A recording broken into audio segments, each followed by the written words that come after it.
Good day, sir. I am Rico Lumatkang together with Aisel Rose Parkon. And for this video, we're about to tackle about political pressure and article takedown. So in the first part of the questions, identify the main ethical issues. So first question, could this decision or situation be damaging to someone or to some group or unevenly beneficial to people? Does this decision involve a choice between a good and bad alternative? Or perhaps between two goods or between two bads? So the main ethical concern in this case concern a possible deprivation of freedom of speech and effects upon journalist professionalism. Acts instigated by politicians, such as pulling down articles, might reduce the public's access to information and limit the media's independence. The decision required weighing the importance of unfettered media against the false or biased news causing harm. For question number 2, is this issue about more than solely that what is legal or what is most efficient? If so, how? Yes, it is about more than just legalities and efficiencies. Apart from being legally compliant, ethical issues focus on promoting transparency, accountability as well as democratic values. It involves encouraging a competitive media environment that ensures government remains accountable and protects the public's right to know. And for the second part of the questions, letter B, to get the facts. First question, what are the relevant facts of the case? What facts are not known? Can learn more about the situation. Do I know enough to make a decision? How? So, notable facts involved are certain instances where political pressure affected media industry. The frequency of removing articles causes for those activities effects on journalistic integrity and freedom of expression. To fully understand the issue, it is essential that more in-depth information be sought about particular cases, whether known or unknown. By reviewing media accounts, conducting interviews with professionals and experts, options are can one can get additional relevant facts toward making a sound judgment. Second question. For the second question, what individuals and groups have an important stake in the outcome? Are the concerns of some of those individuals or groups more important? Why? So some groups have important stake in this outcome are the influential people and organizations who have stakes in the consequences comprise of journalists, media houses, government, politicians, and the common person. So as a result of these concerns are essential, but those for journalists and media houses are more critical because it guides them on how they can report with honesty as well as their role as the fourth estate. For the third question, what are the options for acting? What all the relevant person and groups been consulted? Have I identified creative options?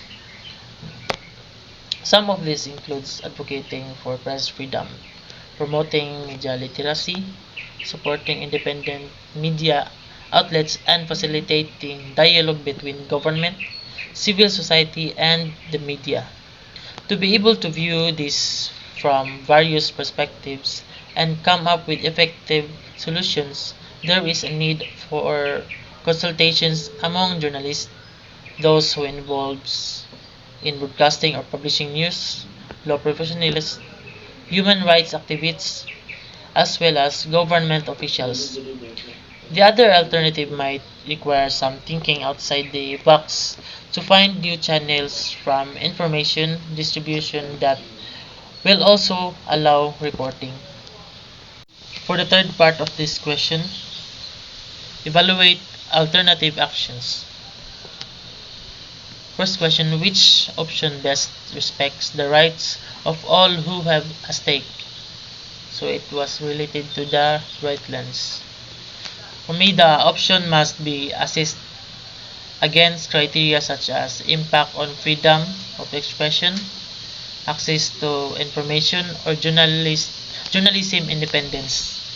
So I should select an option that ensures that all stakeholders' basic rights are preserved. For the second question, which option treats people fairly, giving them each what they are due? So it was related to the justice lens.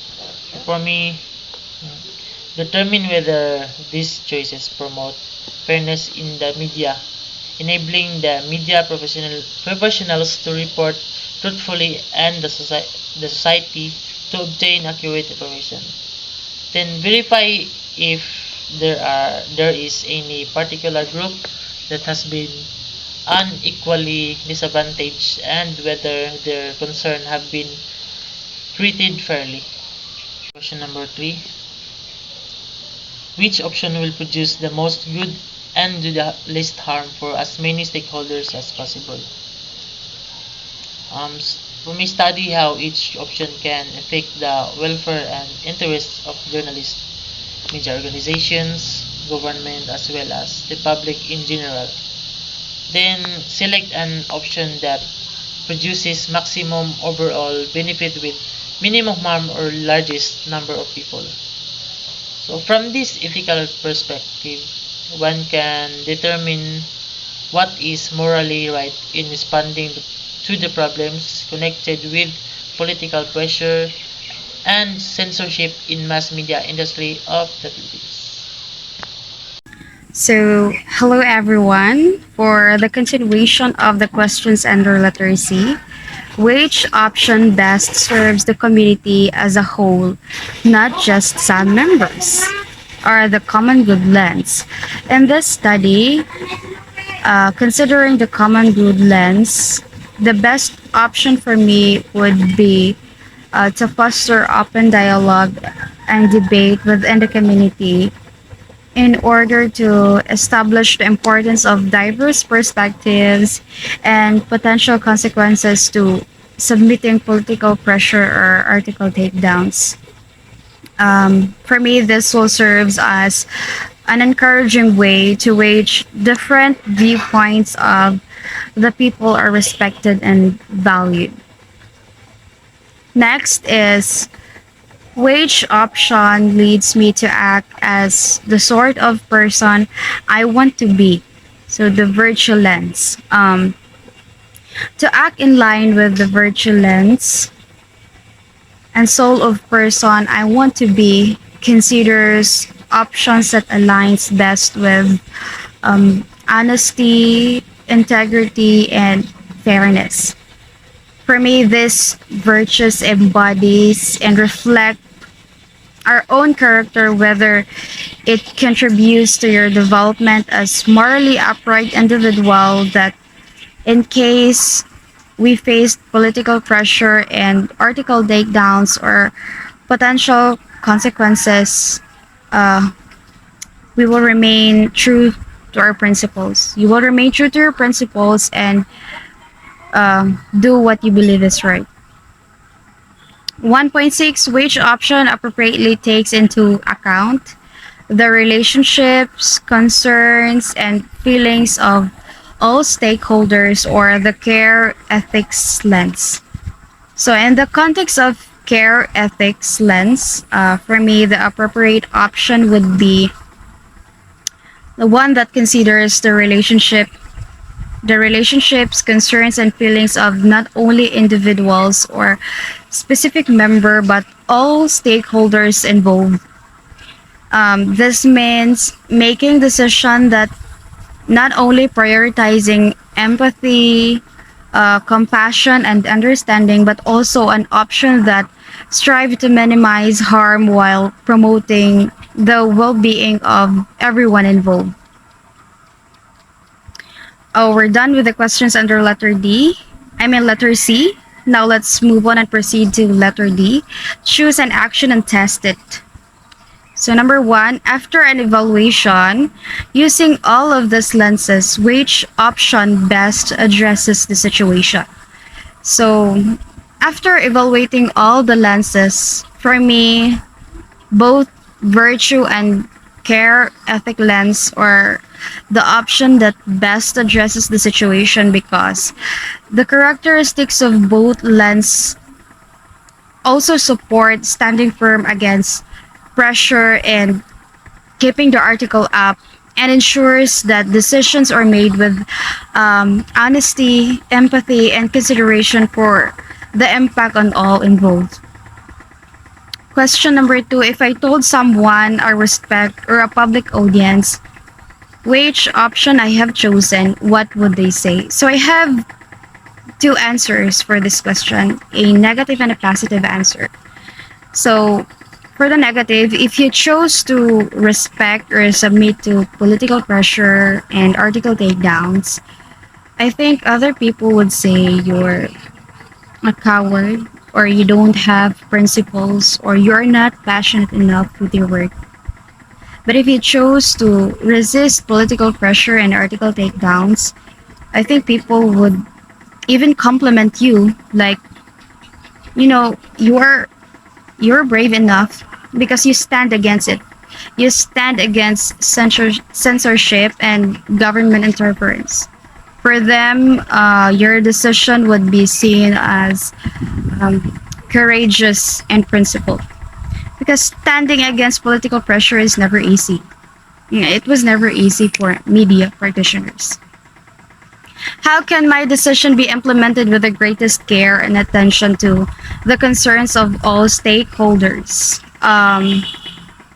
For me to implement a decision that concerns the greatest care and attention of all stakeholders, like resisting political pressure and keeping the article up, requires a careful consideration among stakeholders involved. Uh, First, there's a need for open communication.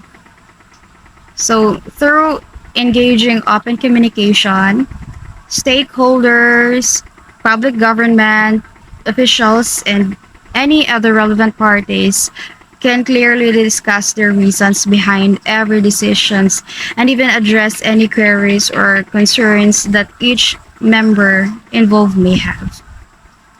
Second is legal assessment. Uh, Conducting legal assessment is crucial. Why? Because in cases like this ensures keeping articles complies with all applicable laws and regulations. Also, this serves to consult with legal experts in order to understand potential implications and risks you might face. Um, Third, safety measures. So, in case of any potential threat or backlash, prioritizing the safety and well-being of all stakeholders involved, including journalists, staff members, and sources mentioned, is crucial and needs to be implemented. Why? Because this will help mitigate the risk that every members involved might face or might experience. Fourth, uh, ethical considerations. So, reaffirm your commitment to journalistic ethics and integrity and ensure that your article is accurate, fact checked, and balanced. So, it will be easy to establish ethical guidelines when reporting sensitive issues. Um, Fifth, I think that's a fifth. Fifth is community engagement. Engage and foster a dialogue with the community affected by the article. They say to be a good and effective and efficient communicator should also be a good listener. So might as well listen to their feedback and address any queries, concerns, or criticism constructively. Through this, you will be able to address any misinformation or misunderstanding. And lastly, documentation to provide transparency, of course, and accountability. Document the decision making process and the rationale behind your choices to resist political pressure. So, by having records or doing documentation, you can still stand up to pressure while being fair to everyone.